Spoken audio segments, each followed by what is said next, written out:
capítulo 20, versículo 31. Se você puder ficar de pé, eu te agradeço.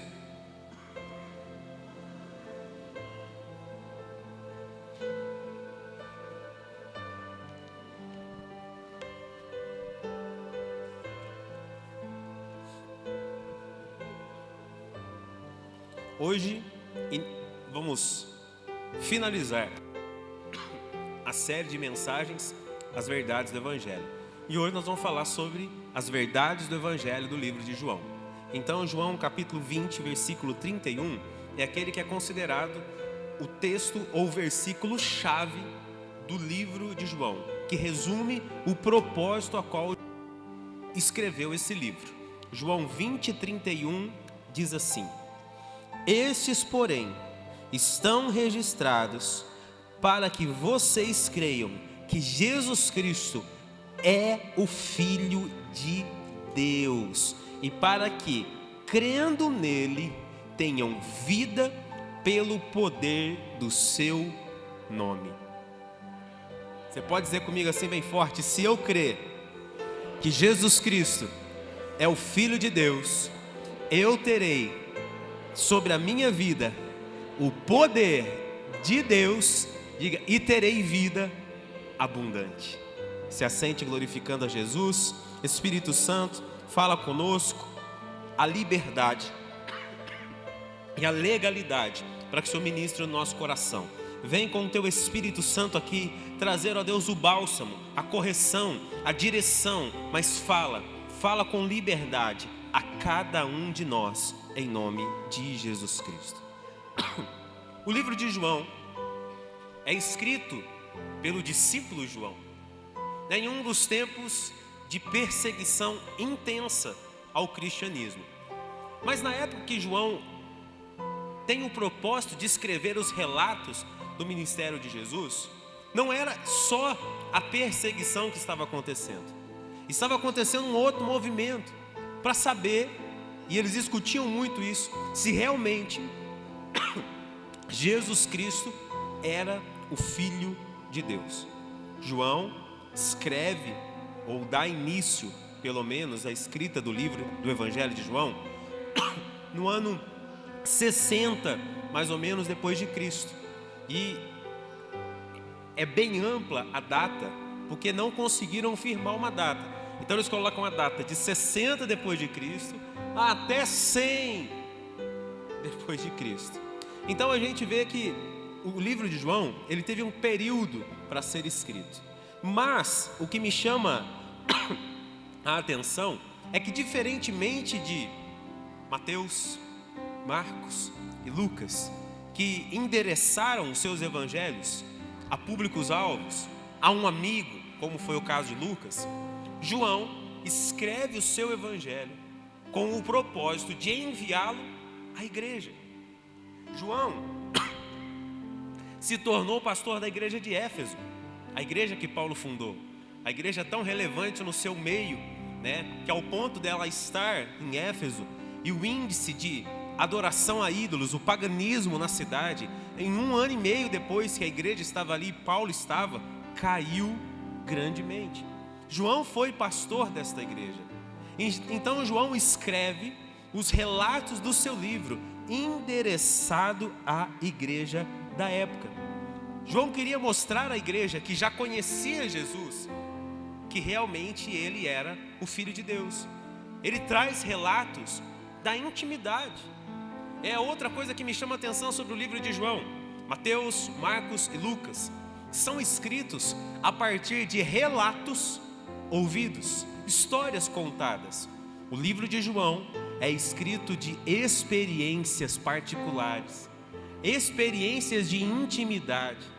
E só quem é íntimo consegue ter revelações que outros não têm. Diga bem forte comigo assim: a intimidade com Deus traz revelações ao meu coração que outros não terão. Se você buscar intimidade com Deus, Deus vai falar coisas a você que Ele não vai falar a mais ninguém. A gente sabe que do ciclo de convivência com Jesus haviam 12, 3 e 1. E os ciclos de amizade são esses: os 12 discípulos, os 3 muito chegados e aquele que era mais íntimo. E João era classificado assim, como o mais íntimo. Uma coisa interessante, um fato interessante a respeito do livro de João, é que quando ele vai falar de si mesmo, ele não cita o seu nome. Ele não fala dele. Ele fala sobre o discípulo a quem Jesus amava. Porque o foco de João não era falar de si, mas falar da grandeza e do poder de Deus. Diferentemente dos outros evangelhos, João não fala do período do nascimento do Salvador. Volto a dizer por quê? Porque o evangelho de João, ele é considerado como o evangelho da igreja. Porque o propósito era revelar realmente Cristo como Senhor, Salvador e Redentor. Porque aqueles que já estavam frequentando a igreja entendiam isso. Mas a palavra de João, o seu testemunho fiel de tudo que ele havia visto, vivido e ouvido, era para trazer ao coração daqueles que frequentavam a igreja uma reafirmação que tudo aquilo que eles ouviam era verdade. E existem algumas curiosidades a respeito do livro de João que nos fazem entender alguns fatos, acontecimentos históricos do livro e nos revelam então o porquê de algumas verdades estarem apenas reveladas no livro de João. Eu quero só ressaltar aqui algo que eu disse, acho que lá na primeira mensagem.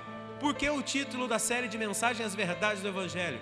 Como se a palavra fosse mentirosa? Não, a palavra é verdadeira. A palavra sempre será verdadeira. Mas o fato é que algumas pessoas leem textos separados, isolados, tentando justificar ações e comportamentos. Quando a gente entende de onde, para quem e por quê, e a gente lê o contexto, a gente não cria uma mentira, mas a gente recebe a palavra de Deus como verdade e direção para a nossa vida.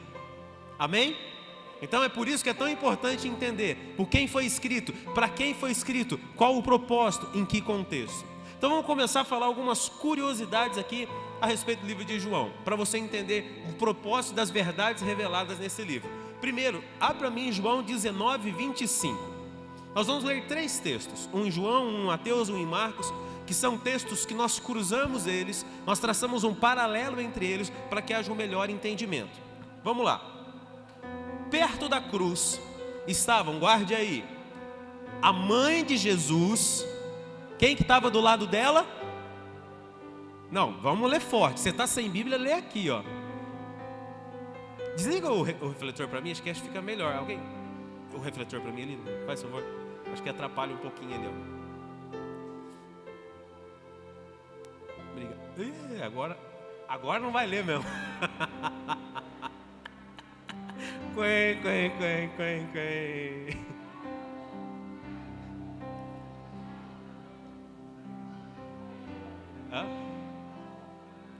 Ó, o texto é o seguinte, João 19, 25. Perto da cruz estavam a mãe de Jesus, a irmã dela. Opa, diga comigo assim, a mãe de Jesus tinha irmã. Entendido aqui, sim ou não? Então tá bom. A irmã dela, Maria, né, uma outra pessoa, esposa de Clopas, e Maria Madalena. Isso é o que diz o texto de João, pois a gente coloca ele aqui. O outro texto, se você quiser abrir aí na sua Bíblia, no seu celular, é Mateus 27, 56. Texto de Mateus 27, 56, que é uma narrativa do mesmo acontecimento da visão de Mateus, tá? Do livro de Mateus, do Evangelho de Mateus, diz assim, olha lá, ó. Entre elas estavam Maria Madalena, Maria, a mãe de Tiago e José, e a mãe dos filhos de Zebedeu. Esse Zebedeu era o pai de Tiago e de João. Esse Zebedeu. Então, aqui fala novamente de Maria Madalena, Maria, mãe de Tiago e José, e a mãe dos filhos de Zebedeu. Vamos lá agora para Marcos capítulo 15, versículo 40. Marcos 15, 40. Também é a narrativa do mesmo momento, agora do Evangelho de Marcos. Algumas mulheres observavam de longe. Entre elas estavam Maria Madalena, Maria, mãe de Tiago, o mais jovem, e de José. E quem? Salomé. O livro de Marcos é o que cita o nome. Esta Salomé, volta para mim em João agora 19:25 aqui. Vamos lá, vamos ver se esse povo está inteligente na escola bíblica da noite aqui. Escola bíblica do domingo. Perto da cruz estavam a mãe de Jesus. Quem? Quem era a irmã dela? Quem era a irmã dela? Salomé. E Salomé era a esposa de quem? Zebedeu. Zebedeu era pai de quem? Tiago e João. Tá dando para entender sim ou não? Vamos recapitular só para você entender. A Bíblia traz 3 narrativas e as 3 narrativas falam das mesmas mulheres. Só o livro de Marcos é que cita o nome de Salomé. Salomé era irmã de Maria, mãe de Jesus. Salomé era casada com Zebedeu. Zebedeu era pai de Tiago e João, o discípulo. Então, consequentemente, se ele era filho de Zebedeu e era de Salomé, o que Tiago e João, o autor do Evangelho de João, eram de Jesus? Primos. O João do texto era primo. O João do Evangelho era primo. Então havia um grau de parentesco e um grau de relacionamento. Está dando para entender aqui, sim ou não? Sim ou não? Sabiam. De certa forma eles sabiam. E você vai entender essa questão do relacionamento conforme a gente for seguindo. Mateus 4:21. Mateus 4:21. Pouco adiante, Jesus viu outros 2 irmãos, Tiago e João, consertando as redes num barco com o pai. Só 2 pessoas estão conseguindo ler? Está dando para enxergar aí no fundo, sim ou não? Então grita com a máscara em nome de Jesus. Consertando as redes no barco com o pai. Quem era o pai? Jesus os chamou. Ele era o pai deles, Zebedeu. Eles estavam ali consertando redes. Então eles eram o quê? Pescadores. Assim como André e Pedro eram pescadores e tinham o seu barco, Zebedeu, Tiago e João também eram pescadores e tinham o seu barco. Mas olha que interessante, a Bíblia diz que Jesus chegou e ao verem eles arrumando a rede, falou o que para eles? Me sigam, venham atrás de mim. Olha que interessante agora o livro de João, capítulo 1, João 1:35. João 1:35. Travou? Em nome de Jesus, computador. Aí, ó. No dia seguinte, João, agora esse João aqui não é João o discípulo, não se perca. Esse João aqui, que está narrando agora, é João o Batista, tá? Então no dia seguinte, João o Batista estava novamente com 2 dos seus discípulos. Pode seguir até o 40. Quando viu Jesus passar, olhou para ele e declarou: vejam, é o Cordeiro de Deus. 37. Ao ouvirem isso, os 2 discípulos de João o Batista seguiram Jesus. Pode ir. Jesus olhou em volta e viu que os seguiam. O que vocês querem? Perguntou. Eles responderam: Rabi, que significa mestre, aonde o Senhor está hospedado? Venham e vejam, disse ele. Eram cerca de 4 horas da tarde, quando o acompanharam até o lugar onde estava hospedado, e passaram o resto do dia com ele. Pode ir. André, irmão de Simão Pedro, era um dos 2 que ouviram o que João, o Batista, tinha dito e seguiram Jesus.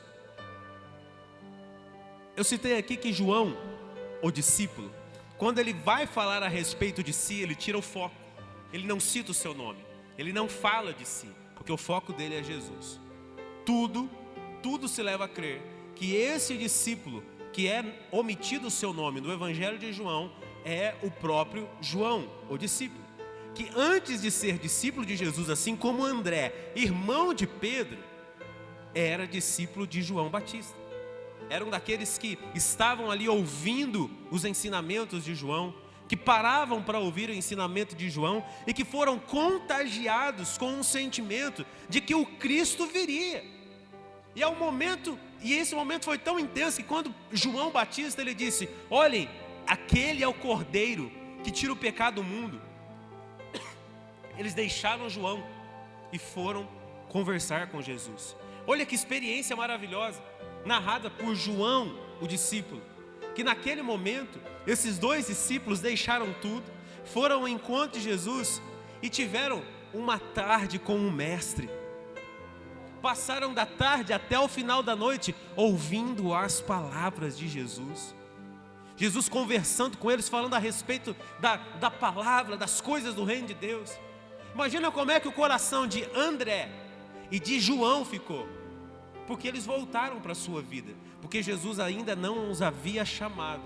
Mas posteriormente, quando a gente vai para o livro de João, que Cristo ele vai chamá-los para ser os seus discípulos, deixando as redes, deixando tudo, aquilo já estava ardendo no coração deles. Imagina no final do dia, João, o discípulo, que ainda não era o discípulo, voltando para casa, assim como André, porque eles faziam parte do mesmo grupo de pescadores. Está dando para entender, sim ou não?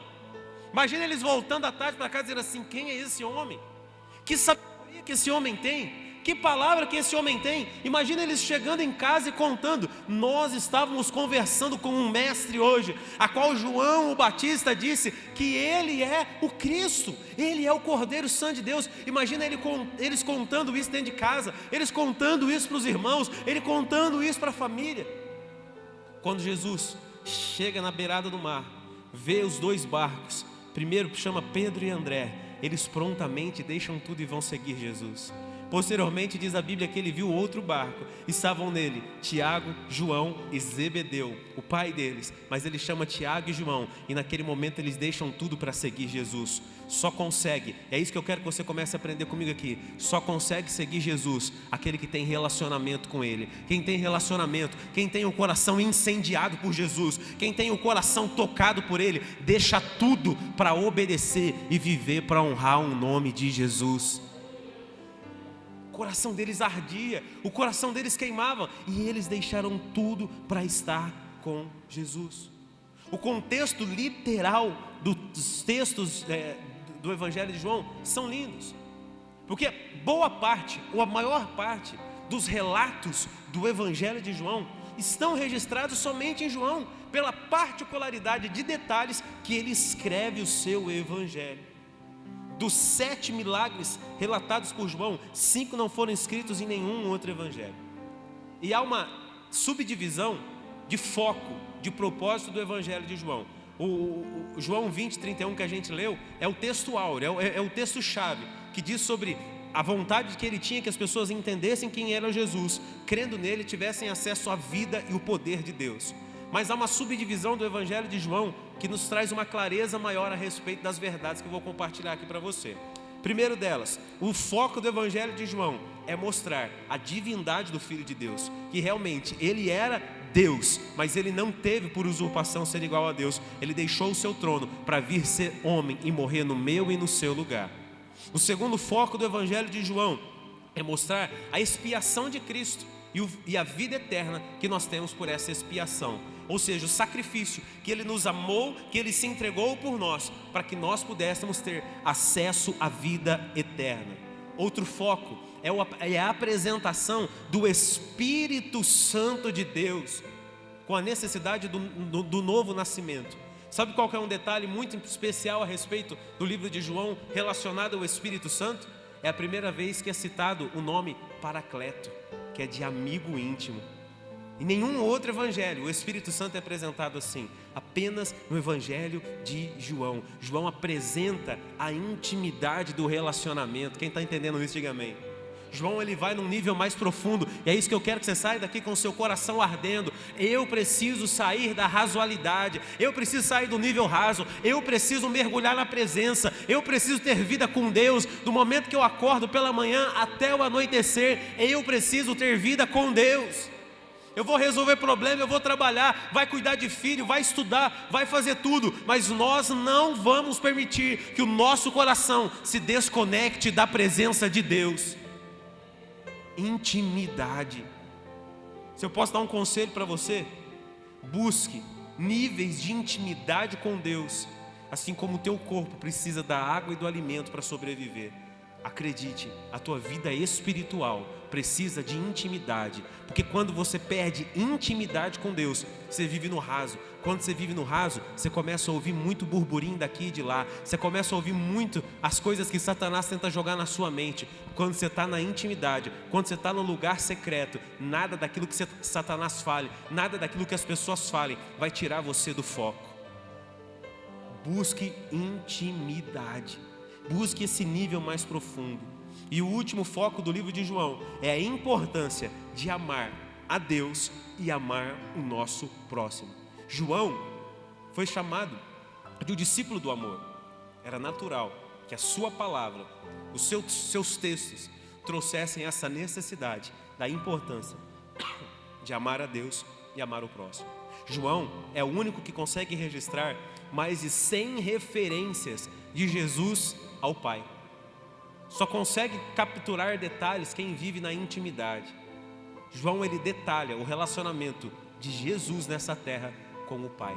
São mais de 100 registros de referência de Jesus ao seu Pai, chamando ele de Pai, conversando e se relacionando com ele. Algumas joias de pregações saem do Evangelho de João, porque existem 3 grandes milagres, 3 grandes acontecimentos que não estão registrados em outros livros e que se tornaram muito habituais na nossa cultura cristã de pregações. O primeiro deles, não precisa abrir não, tá? Porque é o contexto inteiro, é o milagre que está registrado no livro de João, do capítulo 1 ao capítulo 1, do capítulo 2, do versículo 1 ao versículo 11. Tá? Primeiro milagre, capítulo 2, do versículo 1 ao versículo 11, é a conversão da água em vinho. Não está registrado em nenhum outro evangelho este milagre. E a gente bem sabe da importância desse milagre, eu vou citar daqui a pouco. O segundo grande milagre é quando o Senhor Jesus dá a visão a um homem que havia nascido cego. E é um questionamento dos discípulos muito importante nessa passagem, que nos traz uma grande verdade, um ensinamento que a gente vai compartilhar depois. Esse milagre está registrado no livro de João, do capítulo 9, do versículo 1 ao versículo 11. E um dos grandes milagres mais pregados, mais citados e mais referenciados em todos os tempos é o milagre que está registrado no livro de João, no capítulo 11, no versículo 1 em diante. É a ressurreição de Lázaro. Somente João, ele traz a narrativa da ressurreição de Lázaro e traz com detalhes de relacionamento. Olha que interessante, a ressurreição de Lázaro, ela acontece no momento que Jesus vem para se relacionar. Jesus ele chega e ele vai primeiro ver as irmãs, ele vai conversar com as irmãs, ele vai na intimidade delas. Então esse milagre nos ensina muito, muito, muito. Deu para entender até aqui, sim ou não? Algumas particularidades e curiosidades do Evangelho, sim ou não? Sim ou não? Então agora eu vou começar a pregar as verdades, mas vai dar tempo, fica tranquilo, tá bom? Prometo para você que ainda hoje a gente acaba. Amém, ninguém falou nada, cala quem cala consente, então vamos embora. Livro de João, capítulo 1, versículo 1, abre para mim por favor. Primeira grande verdade que eu quero compartilhar com você hoje. Quero dizer que talvez existiriam muitas mais, mas essas são algumas principais que o Senhor trouxe ao meu coração. Primeira delas, no princípio, aquele que é a palavra já existia. A palavra estava com Deus e a palavra era Deus. Sabe qual que era o destaque de João aqui? Que Jesus ele está no início de tudo. Jesus estava presente na criação. Jesus estava presente quando este mundo foi criado.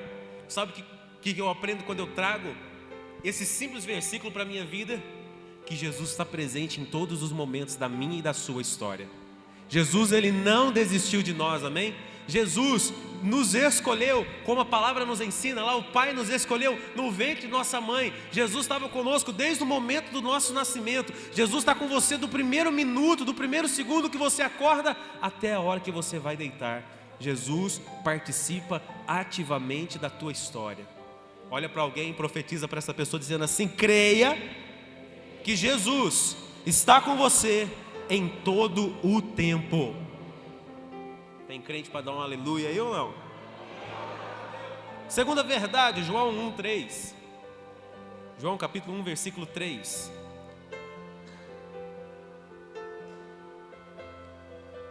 Por meio dele, Deus criou todas as coisas, e sem ele, nada foi criado. João começa no capítulo 1 dizendo: ele é a palavra. E no capítulo 1, versículo 3, ele diz: sem ele, nada do que foi criado poderia existir. Por quê? Porque ele é a palavra. O mundo foi gerado e foi criado através da palavra. Os milagres aconteceram, que Jesus fez, eles foram gerados através da palavra. Jesus gerou milagres através da palavra. É isso que eu quero que você entenda hoje como uma outra verdade. Os milagres, as respostas que você precisa serão geradas através da palavra. Olha para cá, presta atenção no que eu vou dizer para você, porque isso é muito sério. Existe um ambiente espiritual que às vezes a gente não tem percepção dele. A gente se esquece. E às vezes a gente vive de forma tão acelerada que a gente se esquece que o reino espiritual é real. E a gente não entende que muitas vezes no reino espiritual do bairro que a gente mora, do lugar que a gente vive, do lugar que a gente trabalha, está em guerra, sobrecarregado. Tem gente que não entende, porque fica deprimido o tempo todo, porque desiste das coisas, porque num dia ele acorda, ela acorda a 1000 por hora, e no outro dia tão desanimado. Isto é emocional. Concordo que pode ser, mas como cristão, eu não posso me esquecer que existe um ambiente espiritual à minha volta. E se eu posso te dar um conselho hoje: não desista de orar, até que principados e potestades que oprimem você caiam por terra em nome de Jesus. A palavra me garante, e garante a você, que Jesus veio nos dar vida, e vida em? Abre João 10:10 para mim aqui, por favor. João 10:10. Olha esse texto de João. O ladrão vem para roubar, matar e... eu vim para lhes dar vida, uma vida plena que satisfaz. Qualquer contexto de vida fora deste quadro não é a vida que Cristo tem para você.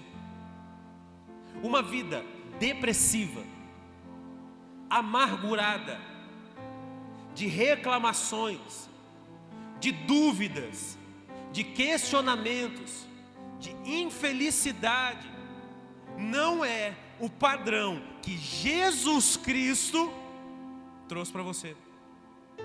Ele está dizendo: quem vem roubar você, roubar a tua alegria, quem vem matar você, matar os teus sonhos, e quem vem destruir você emocionalmente, financeiramente, espiritualmente, ministerialmente, é Satanás, é o diabo, é o ladrão.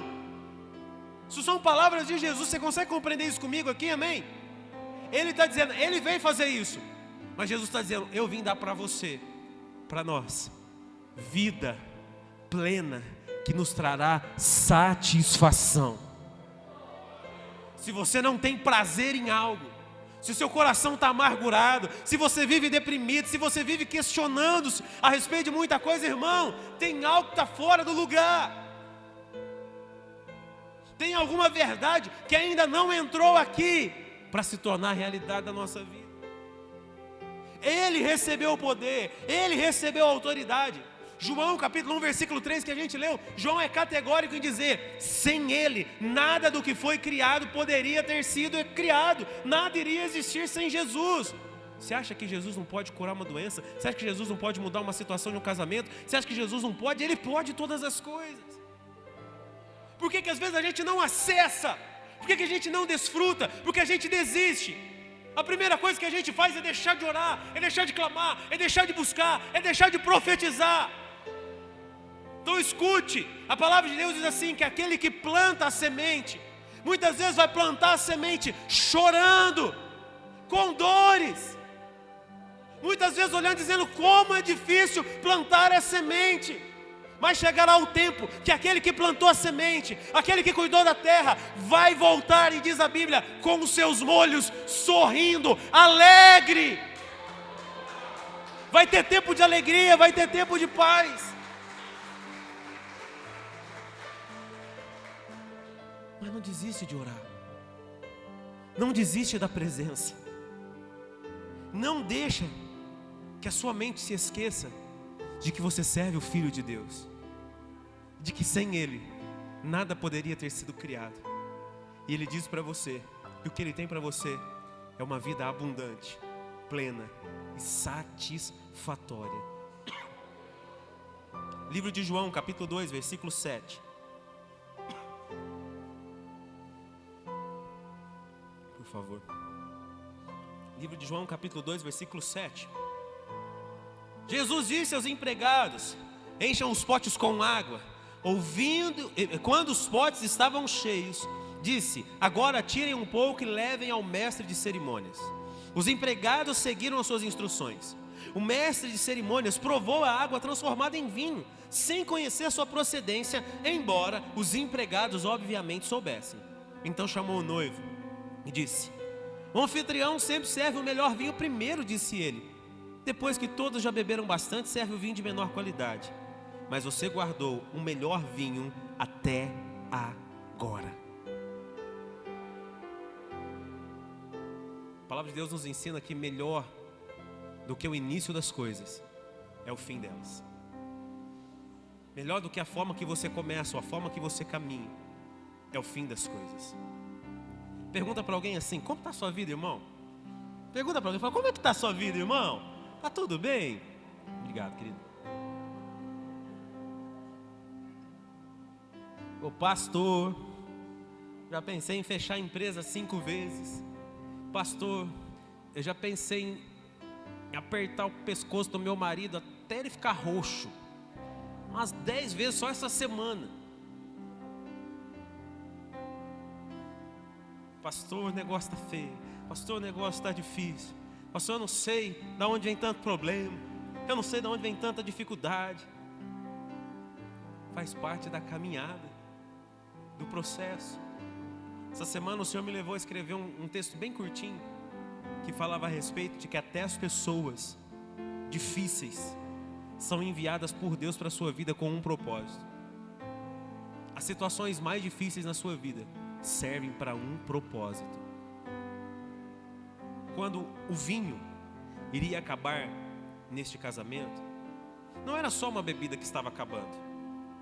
Para eles, se acabasse o vinho em uma festa de casamento, era um sinal que aquela família estava amaldiçoada, e que aquela família sofreria falta e necessidade durante a sua história. Jesus estava ali, e Ele não só transforma a água em vinho para suprir uma necessidade material daquela família, como que o milagre que Ele promove naquele lugar muda o destino daquela casa.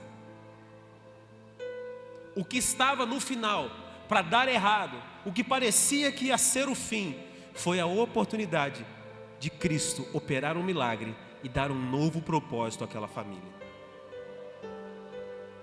O coração daqueles que sabiam que o vinho estava acabando, o coração dos empregados citado aqui, que sabiam que o vinho estava acabando, era a espera iminente de palavras de maldição.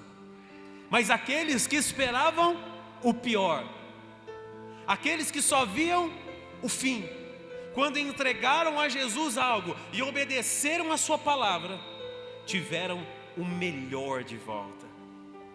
E aquilo que era dor se transformou em alegria. Você consegue levar isso para a sua vida em nome de Jesus? Não é o fim do casamento, não é o fim da saúde, não é o fim da empresa, não é o fim do filho, não é o fim. Se chegou no limite, é porque tem oportunidade para Cristo operar milagre ali e mudar o destino e mudar a história. Mas isso tudo é acessado pela fé e pela obediência. Nós precisamos entender isso. Livro de João, capítulo 3, versículo 5.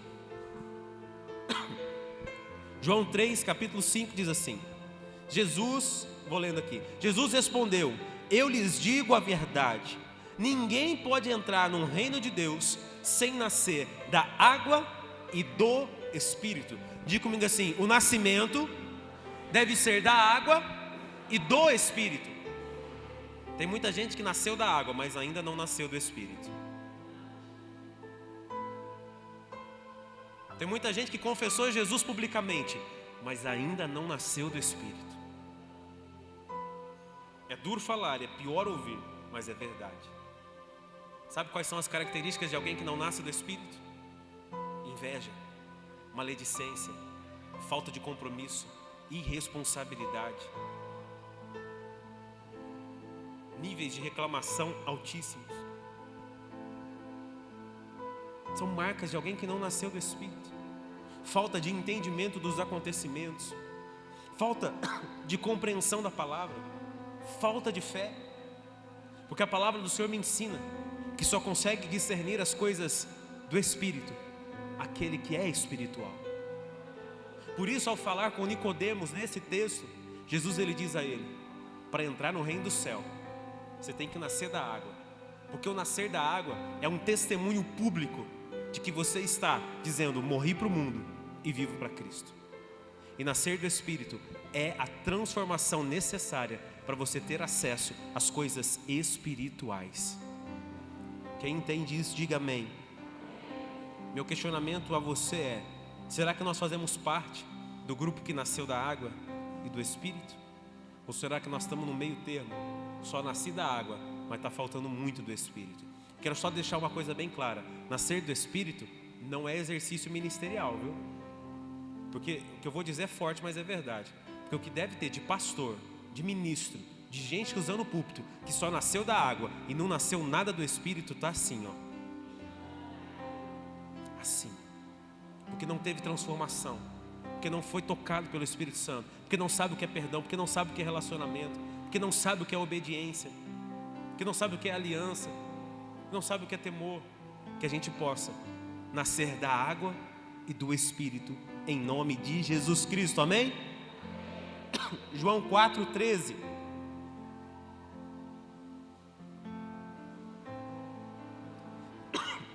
Jesus respondeu: quem bebe desta água, logo terá sede outra vez. Mas quem bebe da água que eu dou, nunca mais terá sede. Ela se torna uma fonte que brota dentro dele e lhe dá a vida eterna. Poderia passar desapercebido se essas palavras não tivessem sido ditas a uma mulher samaritana. Primeiro que judeu e samaritano não conversavam.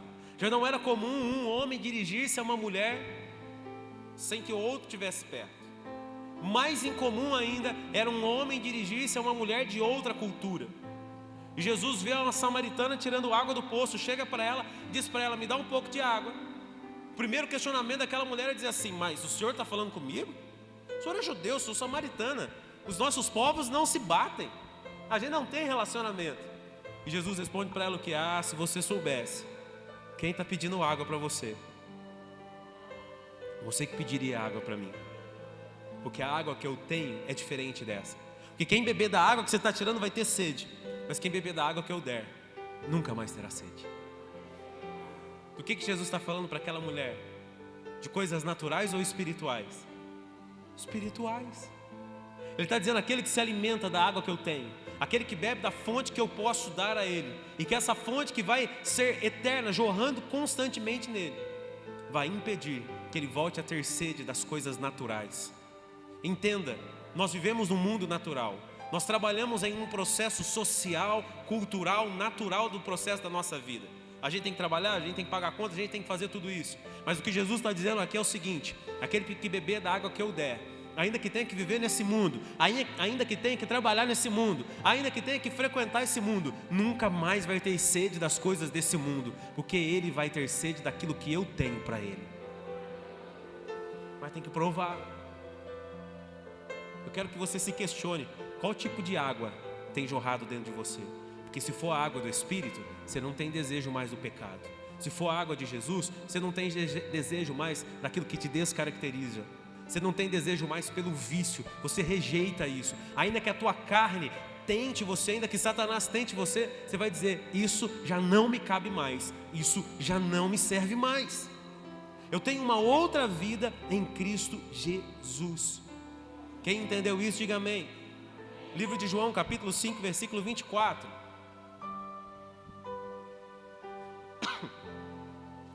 Eu lhes digo a verdade: quem ouve minha mensagem e crê naquele que me enviou, tem a vida eterna.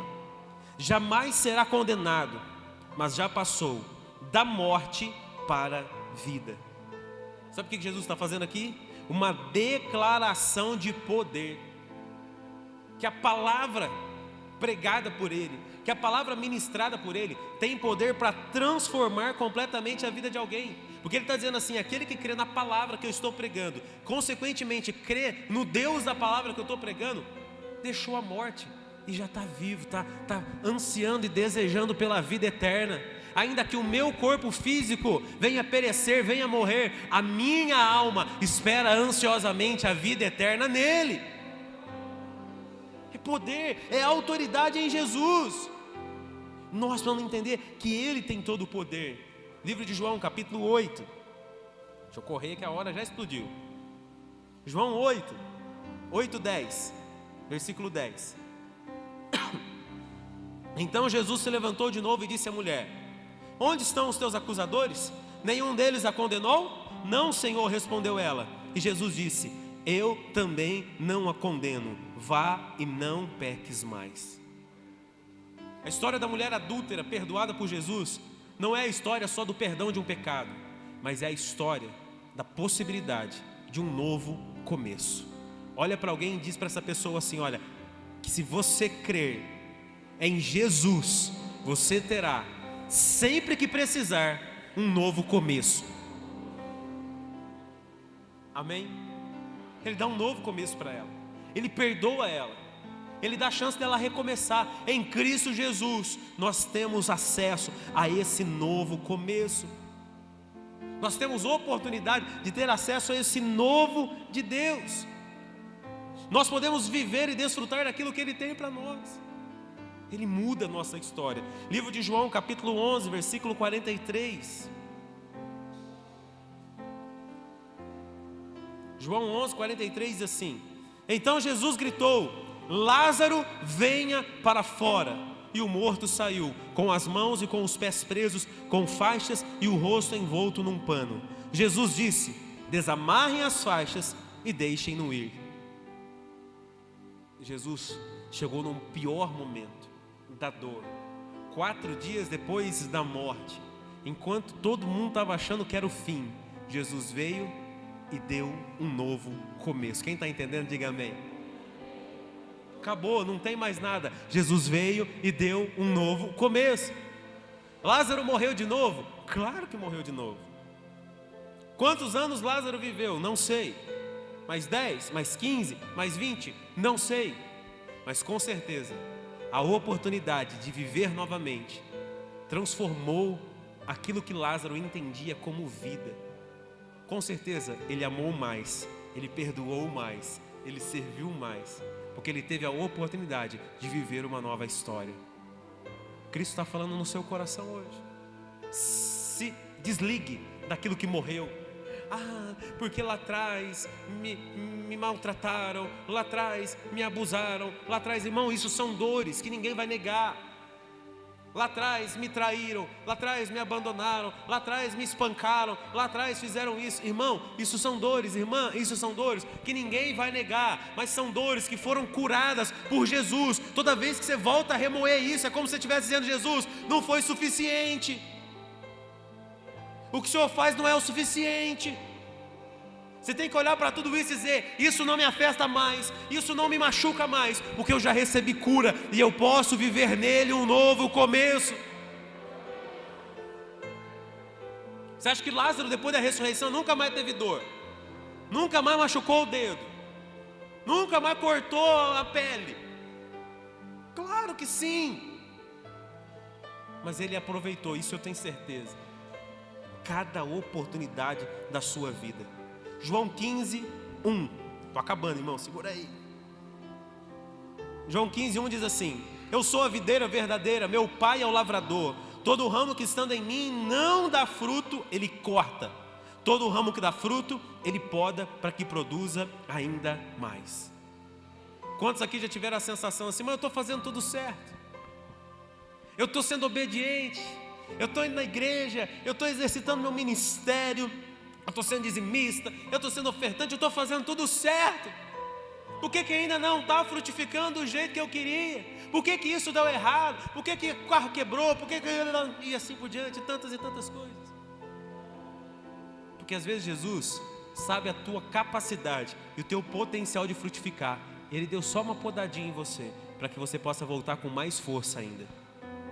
Todo ramo cortado de uma árvore que produziu fruto, quando ele volta mais forte, e ele produz mais frutos do que ele produziu da primeira vez. Você entende isso, amém? Creia que em Cristo Jesus você vai frutificar. Você não está perdendo, você está avançando em nome de Jesus. Livro de João, capítulo 17, versículo 9. João 17, 9 diz assim: minha oração não é por este mundo. Vamos ler forte de novo, ó. Minha oração não é por este mundo, mas por aqueles que me destes, porque eles pertencem a ti. Isso é intercessão de Jesus por nós. Ele está dizendo: eu não estou orando pelo mundo, não. Eu estou orando por aqueles que o Senhor me deu, porque aqueles que o Senhor me deu já pertencem a ti. Jesus está intercedendo por mim e por você, porque Ele está dizendo: você já é meu e você está guardado no Pai. Jesus sempre vai interceder por você. Ele sempre vai estar ali para te proteger. Creia nisso. E para encerrar, livro de João, capítulo 21, versículo 17.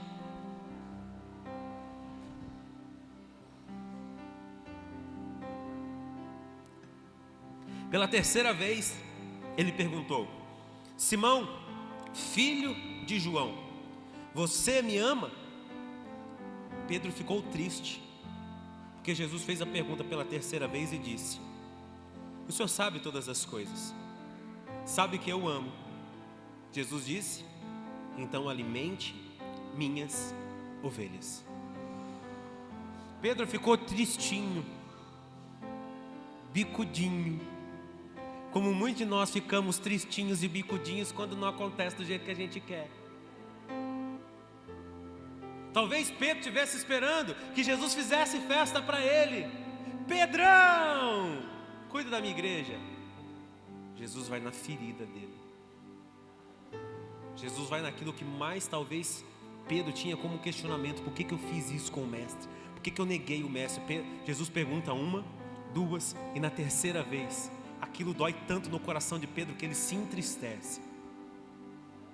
E Jesus chega e diz: então tá bom, eu realmente sei que você me ama, então vai e alimente as minhas ovelhas. A tristeza de Pedro fez dele o líder dos discípulos. Sabe o que eu aprendo como verdade?